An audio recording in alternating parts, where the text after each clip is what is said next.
Welcome to Evidence Based, a new Harbinger psychology podcast. I'm your host, Cassie Stossel. On today's episode, we're talking about raising good humans. We're joined by Hunter Clarke-Fields, author of Raising Good Humans. Hunter is a mindfulness mentor, coach, host of the Mindful Mama podcast, and creator of the Mindful Parenting online course. She coaches moms on how to cultivate mindfulness in their daily lives. Hunter has more than 20 years of experience in meditation and yoga practices and has taught mindfulness to thousands worldwide. Hi, Hunter. Thanks so much for joining us today. I'm really excited for our conversation. Thank you for having me, Cassie. It's so nice to be here.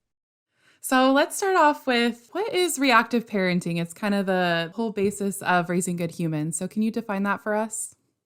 Sure. Reactive parenting is when we're reacting out of autopilot. We're just triggered by our kids. We're saying stuff that our parents might have said to us or that we kind of hear in the zeitgeist.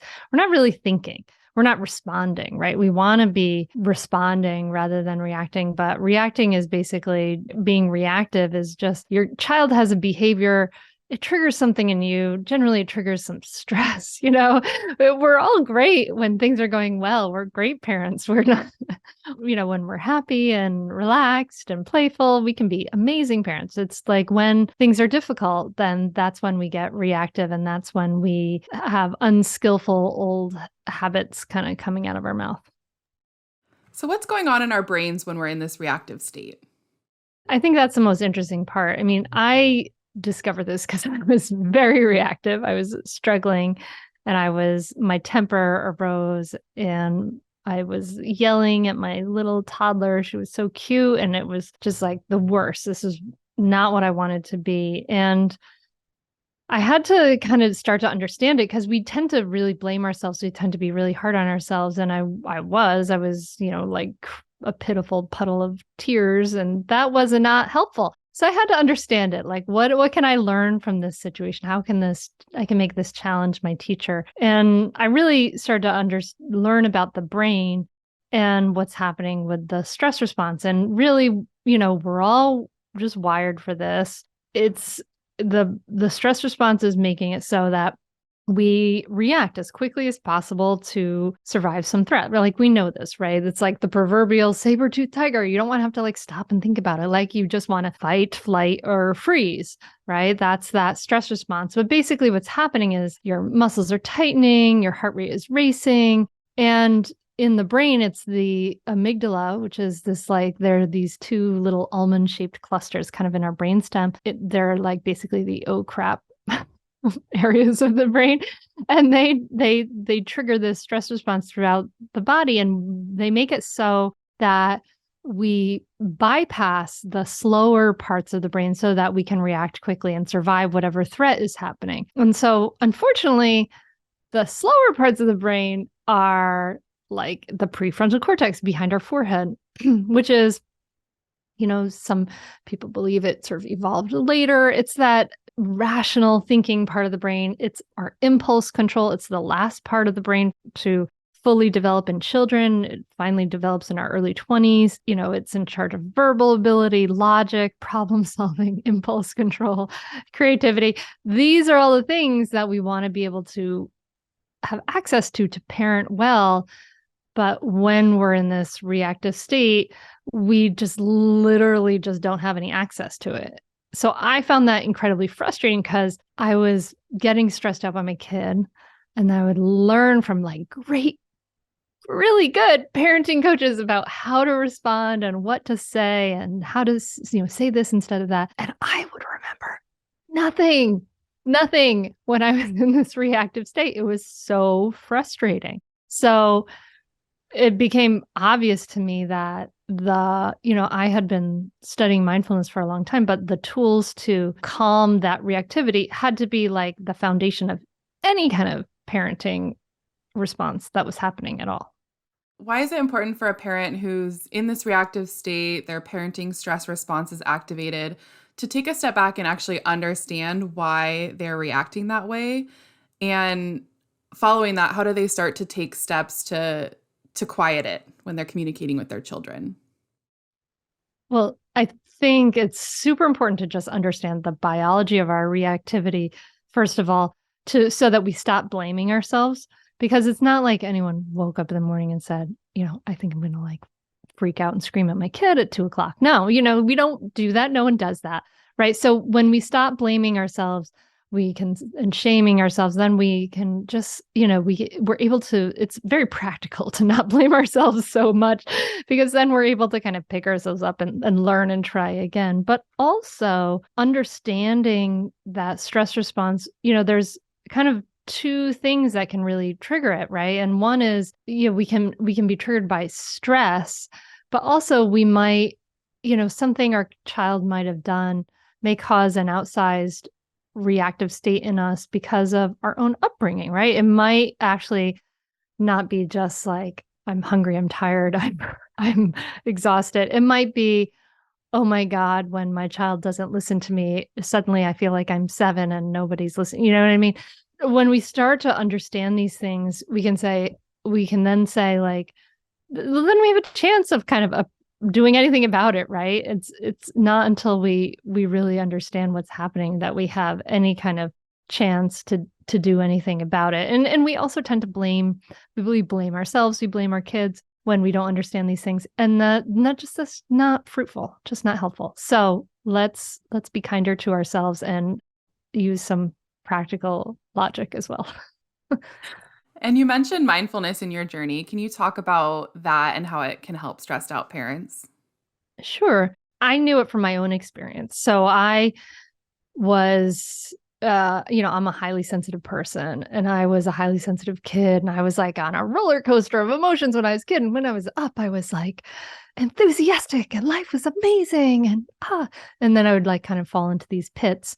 And I was a hard kid to parent. I know, by the time I was a teenager, I really was struggling, and I needed some help. And that's started when I started reading and studying about mindfulness. And when I finally actually started practicing with a mindfulness meditation when I was 28, it was this life-changing thing for me, where before I used to be, every week or two, I'd kind of be subsumed by the waves of life. Life would be too much for me.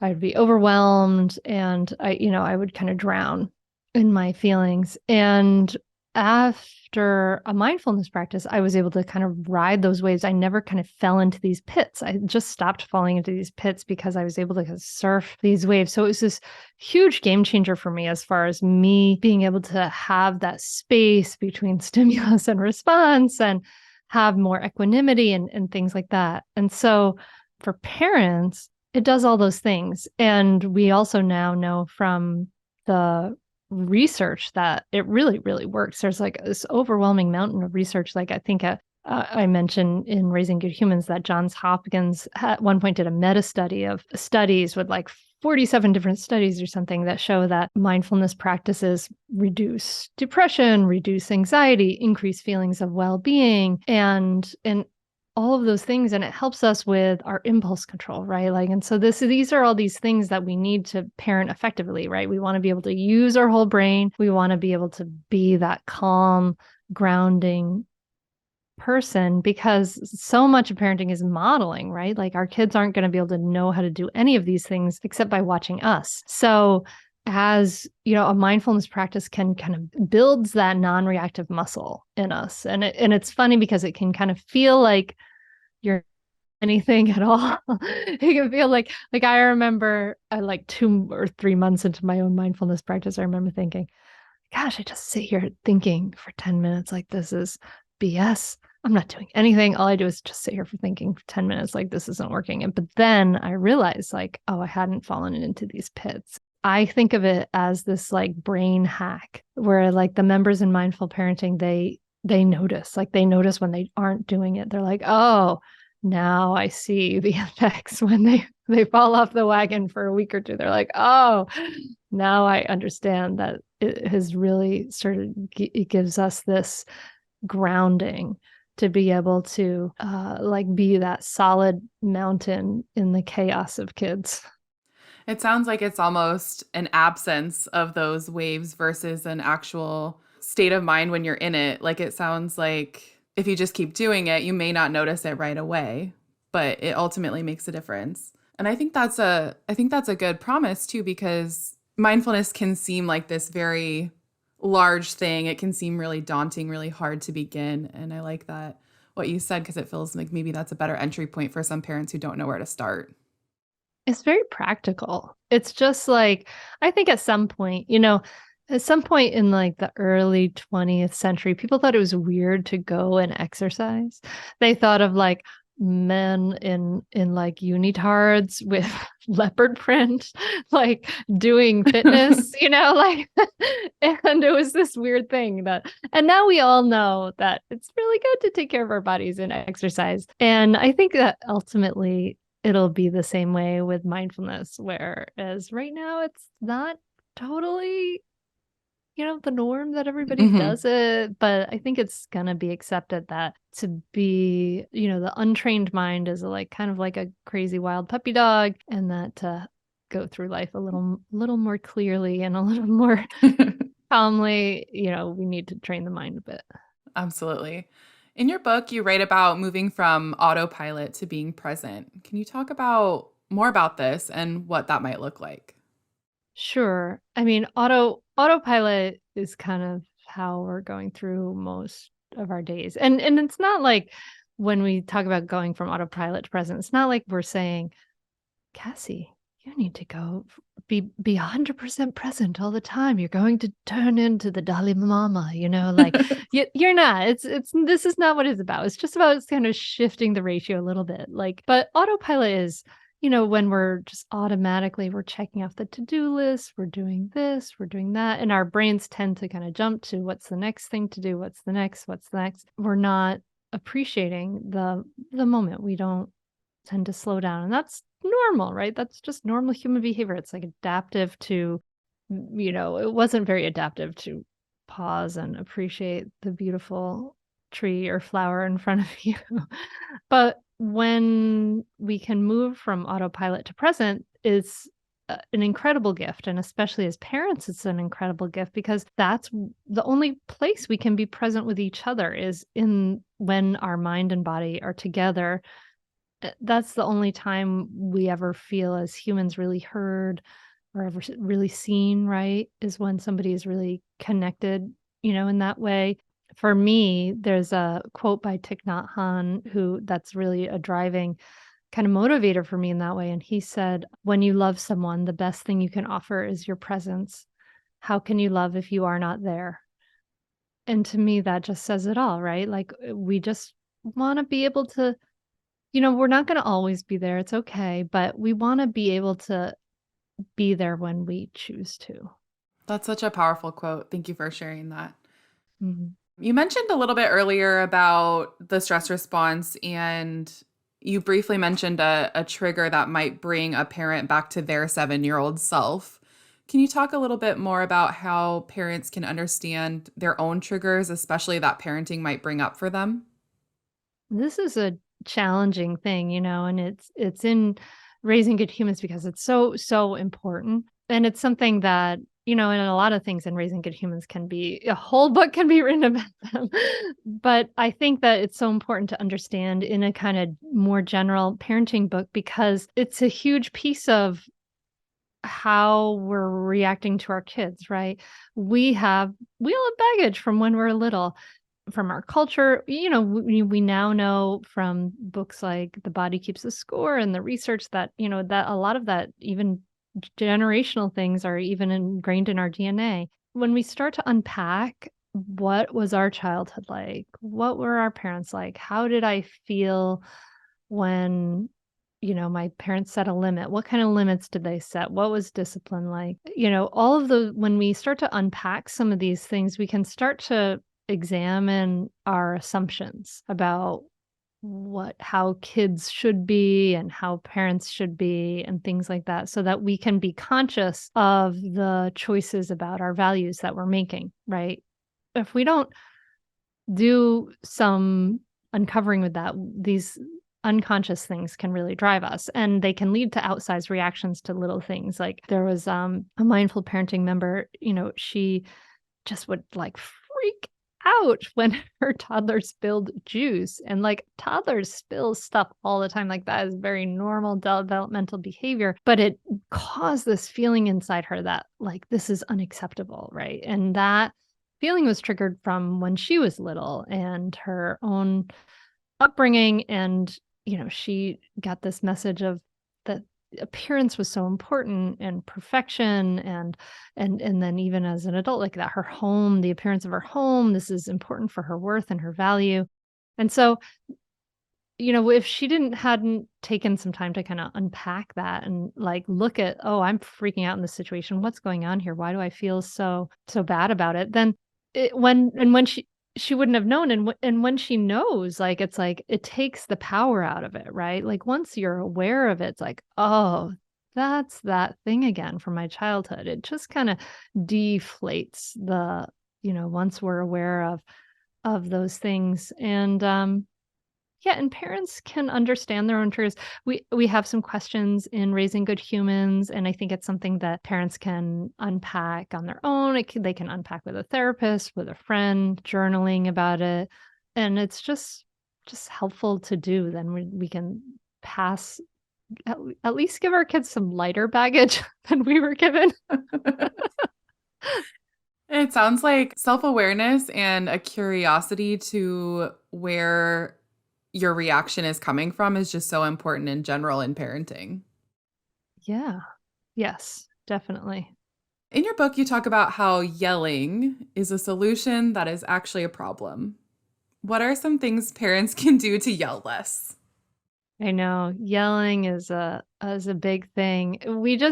It's also good to remember that that's our stress response happening, right? But we think like, if we just say it louder, you will listen.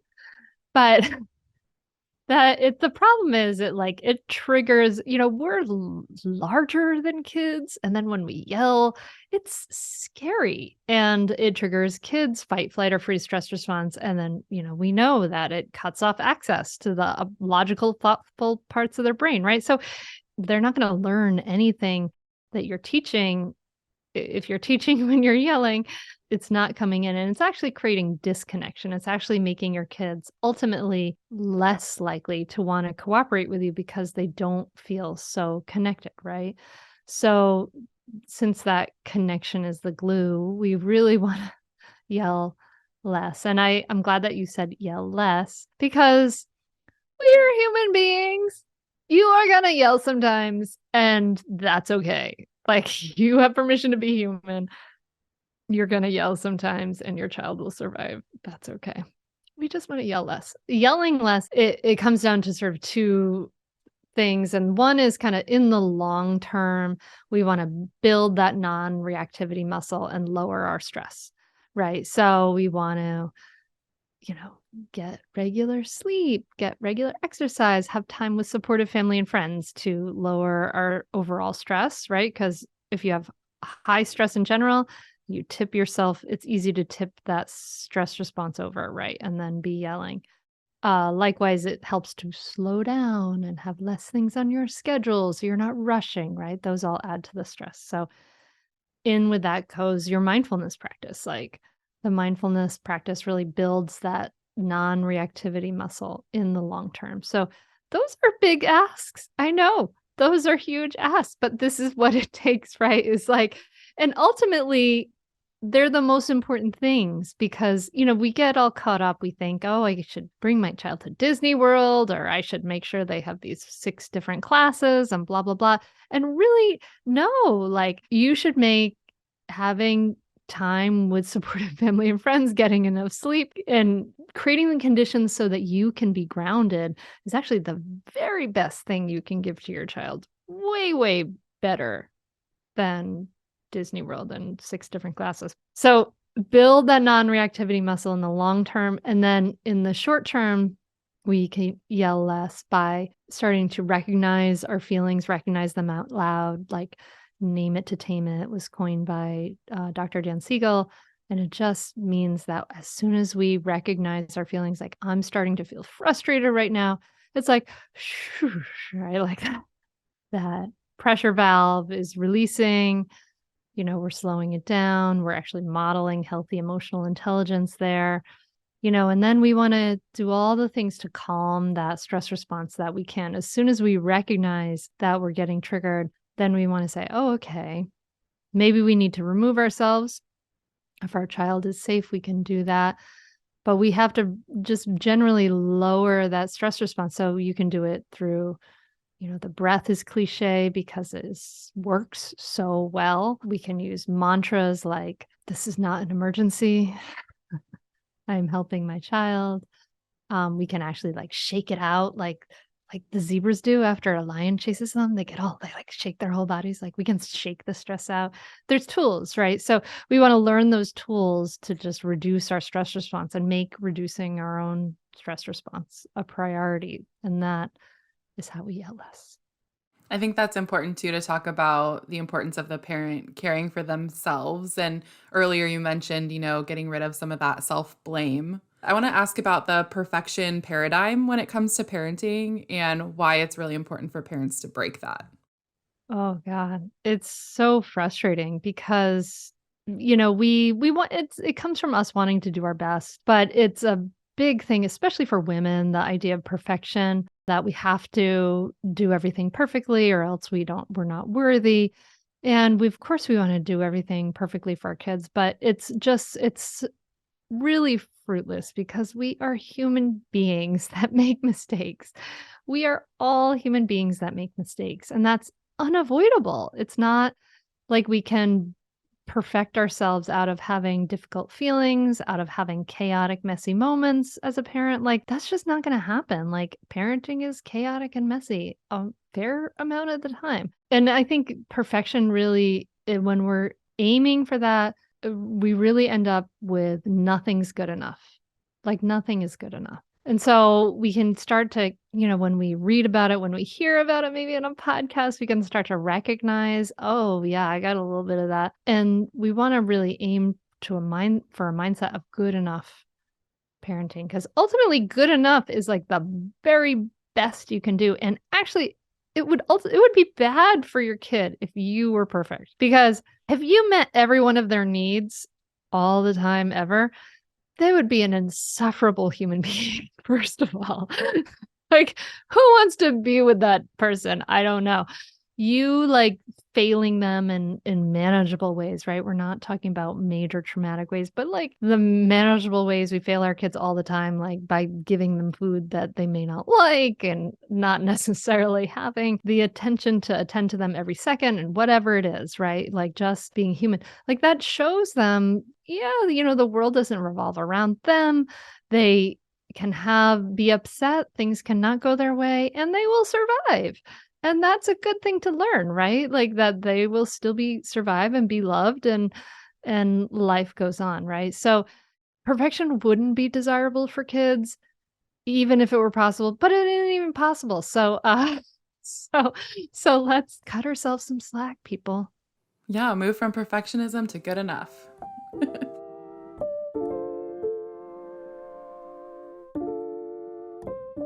Join Hunter Clarke-Fields online for the 2023 Raising Good Humans Summit.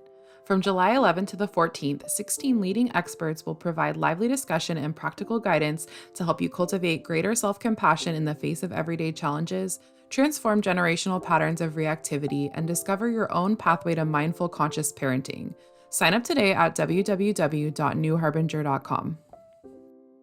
And what role in mindful parenting does self-compassion play? In mindful parenting, like I talk about mindfulness as a foundation, but really self-compassion is kind of the foundation for mindfulness, because it's that idea like we are going to mess up. We are going to be imperfect. I think of self-compassion very practically.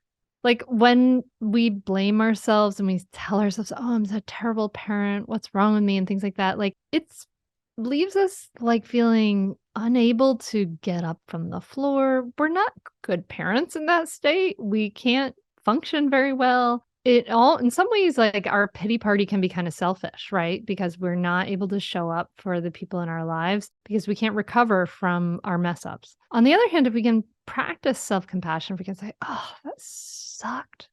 I lost out my kid. I scared them. That was terrible. That sucked. Ugh, it's hard. This parenting thing is hard. And you know what? It's okay for me to mess up sometimes. And I'm just going to start again. And, this is hard. And I'm putting a hand to my heart right now because it's like, we're all going to be there. We're all going to be in that moment, right? When we are sad and disappointed in ourselves and things like that. But if we practice self-compassion and we are a little kinder to ourselves and we remind ourselves that everybody feels this way sometimes, Hunter has felt that way plenty of times, then we can say, okay, well, when we give ourselves grace that way, we can pick ourselves up more easily, right? And begin anew again. And that's what I think is so important to parenting, is that we are going to mess up. So we need a process to be kind to ourselves, to begin anew again, because it's part of the package, is that it's messy and sometimes it's sad and sometimes it's ugly. And in order to water the positive seeds, in order to do that, be kind to our kids and have compassion for them, we got to give it to ourselves. In your book, you write about an acronym RAIN and how it's helpful to help parents remember a mindful path through difficult feelings. Can you talk a little bit about that? Sure. Rain, you can learn about in a lot of different mindfulness circles. Tara Brach has made it famous. And I just love it as just a simple process for processing difficult feelings. And this is so important in parenting because, we're modeling all the time. And a lot of us weren't taught. We don't know how, we were just told, don't cry or go to your room, right? Like we weren't taught what to do when we have difficult feelings. We were just said, for many of us, our parents just said, basically, don't have them. And that's not very helpful. So we have to kind of reparent ourselves. And RAIN is a way to do that. And RAIN stands for recognize, accept, or allow, right? I recognize I'm feeling anxiety right now. I'm feeling nervous, right? So I recognize it. Okay, there it is. And then I accept, allow, and acknowledge it, right? That A can stand for a lot of things. And that just means like the more we fight something and try to push it away, the kind of bigger and badder it gets. But in fact, if we say, okay, yes, you're here, I accept that this is here. I even sometimes, Thich Nhat Hanh used to teach, like, imagine your difficult feeling is like a baby in your arms, and you're saying, yes, dear anxiety, it's okay that you're here. I'm going to take care of you, right? So accepting it is huge and hard, and it's a practice. And then I stands for investigating it. I wonder why this is arising. Oh, then we might understand some things about it. And then N stands for nourish, with self-compassion, so, or nurture. And that just means, okay, gosh, dear Hunter, or dear self, this is hard. This is, it's hard to be human. This feeling is here. What are the words that we can say to ourselves? What would we say to our dearest friend if they were feeling the way we're feeling in that moment, right? How can we offer that hurting part of ourselves some compassion? It can feel sort of a little airy-fairy kind of thing, but it's actually incredibly practical because, all right, I'm going to share with you the metaphor that someone shared with me. It's really gross, but so effective. Sometimes our big feelings, we can think of them as these emotional hamburgers, right? Like it's a giant hamburger. But when we try to just push them away, it's like we have no digestive system. We have no way to process these feelings. And it's like when we eat this emotional hamburger, this giant hamburger with no digestive system, like what's happening with this? Like it's going to come out in some way. It's going to be horrible, right? So we want rain is like your emotional digestive system, right? It's just a process to process these feelings. And the more we practice it, the easier it gets. And it becomes this just thing that we can do on the fly, and just a way to work it through. I'll never look at a hamburger the same way. So now that the parents have, gone through the RAIN process when their difficult emotions come up, and we know that what parents are doing is modeling for their kids, do you recommend any tools for parents to employ when helping their children through their difficult emotions? Yeah. So like you said, modeling, that's the number one. when we can go through something like rain out loud, or, say, oh man, this is hard. We can voice some of these things out loud. Then that's really great modeling for our kids. And then with our kids, when they're having difficult feelings, we just want to help them process it. Right. So the number one best thing we can do is practice just to really be present. My daughter, who's now 15, had a big emotional storm the other night about, she was upset at me and her dad, and there was about a swim practice and blah, blah, blah. And she was just in kind of an emotional tailspin. And so I sat next to her.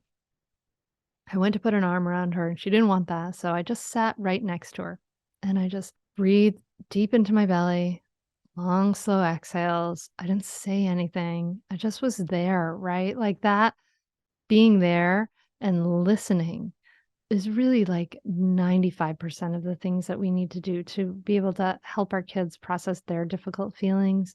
Just listening to her and really practicing to be present, to practice grounding myself so ultimately she can borrow some of my calm, and those emotions become contagious. And we can also like listen to them like by reflecting back what they're saying, acknowledging like their feelings and their emotions.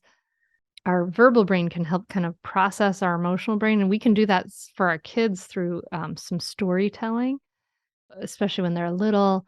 One time my daughter she got very upset. We had all these plans that got changed as we entered her grandparents' house and they had to leave. They weren't at the house when we got there. And when we got there, she took a shower and she was just sobbing even as she got out of the shower. And I was like, oh, and went in, I wrapped a towel around her. I was like, oh, we started this morning. We were expecting this and this, and then we drove and this happened and then this happened. And I told her the story of her day. And it was like almost like an external processing. And as I told the story, eventually she just listened and she just leaned against me and, she was like, yeah, like that's it. And that listening, that being present, we don't really have to solve our kids' problems. We just have to be that presence, that listening presence. I think maybe sometimes we undervalue the importance of feeling heard. Yeah. I know our instinct is we want to make the problem go away. We want to solve it and make it go away. And that isn't actually that helpful. There's sometimes a place for that, like, once you've listened, once you've acknowledged, "Hey, I have some thoughts, you wanna hear them?" But it's really about being heard, really about being present. And in your experience, what are some barriers of that communication that come up between parent and child that prevent that listening? Definitely the advising and offering solutions is a barrier, right? Yes, a lot of times our kids need to talk to us, and we kind of stop the onion from peeling by saying, "Oh, well, here, why don't you do this thing?" It can be really annoying. We all have people in our lives, so we just want to talk to them, and then they start to solve our problems, and we're just like, "Ah, it's not that helpful." It's the secret of this is very universal. It doesn't matter about the age. Um, but, other things that can be barriers are blaming and shaming, are barriers.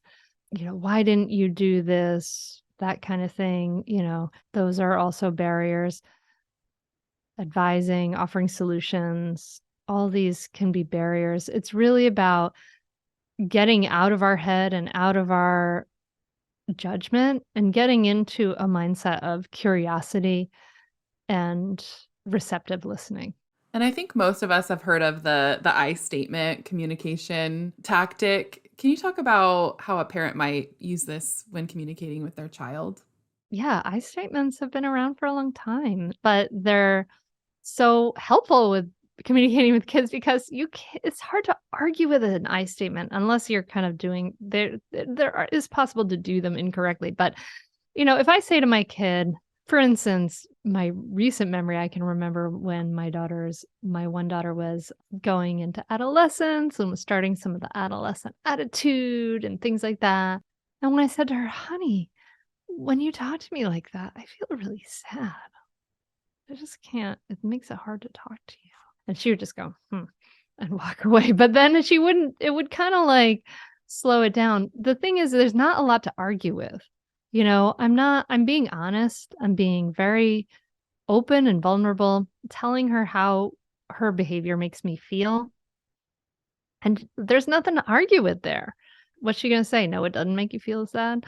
Doesn't make any sense, right? So when we can use I statements, we can use them in kind of a limit setting capacity with our kids. And it's actually a lot more effective. Like nothing is the silver bullet or button that is going to make your child an instantly obedient robot, right? Like that doesn't exist. But a lot of the things we say, like the barriers, like we can give commands, do this, don't do that, they can cause a lot of resistance. But when we say, I feel so frustrated when the backpack is on the floor again because I trip over it and makes it hard for me to walk, right? That there's less is not as much to argue with than a command or a blameful word. Another thing you write about in your book is win-win problem solving. Can you talk about what the steps are in this? Sure. Win-win problem solving is basically based on the premise that we can usually solve most problems. So everybody's happy if we can get underneath the layer of solutions and to the layer of needs. So the first step in win-win problem solving is to I often ask parents to put it on a big piece of paper, write down what your needs are and what are your kids' needs are. And if your kid says, my need is to have a sleepover right now, you think, okay, well, what will that do for you, right? Oh, maybe your underlying need is connection with your friends. When we have a conflict, if we can instead say, what are your needs? What are my needs? And how can we make everybody's needs met, right? Then when we look at this underlying level of needs, then we can come up with lots of different solutions to the problem. And especially if we involve our kids in the problem solving. So step one is to state the problem in terms of needs. What are your needs? What are my needs? And then we want to think about how brainstorm ideas, right? Like just throw out all the ideas we can. And I like to encourage people to write them all on a big piece of paper, even especially if your kids can't read. They love it when the words are written down and their needs are written down and they're taken seriously because they're often not, right? Usually it's a parent pushing down the solution. But if we can say, okay, what ideas do you have? Should we get a giant cleaning robot? All right, I'm going to write that down, right? And then we can kind of open the door for kids to offer ideas. And then you can kind of see what things will pop up, but you can go through the list and just put a check mark against ones that meet both everybody's needs, X out the ones that don't, and a question mark of the ones that, you might have to talk a little bit more about. And then step four is to kind of say, okay, well, we're going to try out this, this, and this. And then step five is just check back in a week or two, to check back in. Is it still meeting everybody's needs? And what's nice about this is win-win problem solving involves your kid in the resolution. And the parents, you don't have to have all the solutions. You can say, okay, we have a problem. This keeps coming up. Let's figure it out. And when the kid is involved and their ideas are taken seriously, their needs are taken seriously, then they're much more active in the solutions. And you don't have to be like the enforcer, which is no fun. Well, and it teaches them good problem solving skills. Exactly. Like the whole idea of I am the authority and what I say goes is not an effective problem solving tool for when your child is one day in a workplace with some people, right? Absolutely. And as we start to wrap up, can you talk about how mindfulness helps parents to raise good humans? Well, mindfulness is the idea of cultivating a mindset and an attitude of attention to the present moment with an attitude of kindness and curiosity, right? It's kind of the opposite of judgment. And it helps us to raise good humans by helping us to accept them, and see them clearly, right? To see past our assumptions and society assumptions and instead be curious and accepting of who they are as they shift and change in so many different ways. And this curiosity and attention really just leads to compassion and love. And It's really what kids need, right? They need, loving attention and acceptance. And that is what helps them flower. It's really beautiful. Thank you so much, Hunter, for joining us and having this really important conversation. I think parents are going to get so much from it.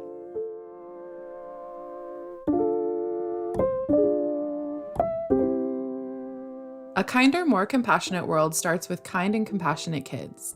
In Raising Good Humans, you'll find powerful and practical strategies to break free from reactive parenting habits and raise kind, cooperative, and confident kids.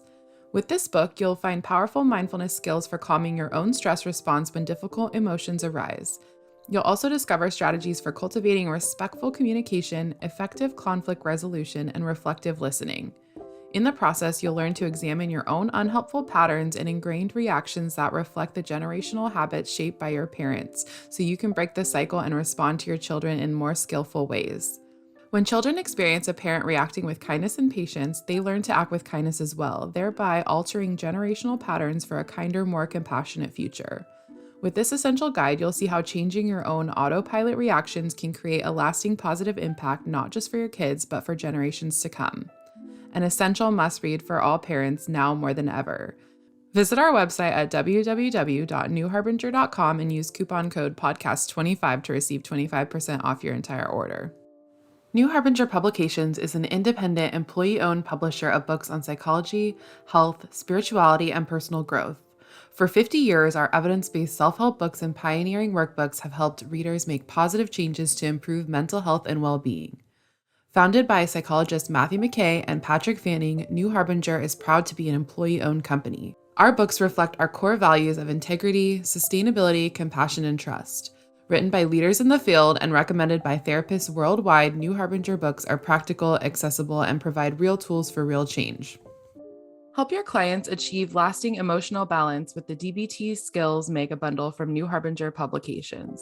This essential collection offers everything you need to effectively deliver dialectical behavior therapy in your practice, including a set of 8 exclusive microskills videos to help improve client motivation in treatment. Visit newharbinger.com for more information. If you enjoyed today's episode, we'd love if you rated, reviewed, and subscribed to the show, and we hope you might share it with anyone who might benefit from the content. This podcast is not a substitute for counseling with a licensed provider.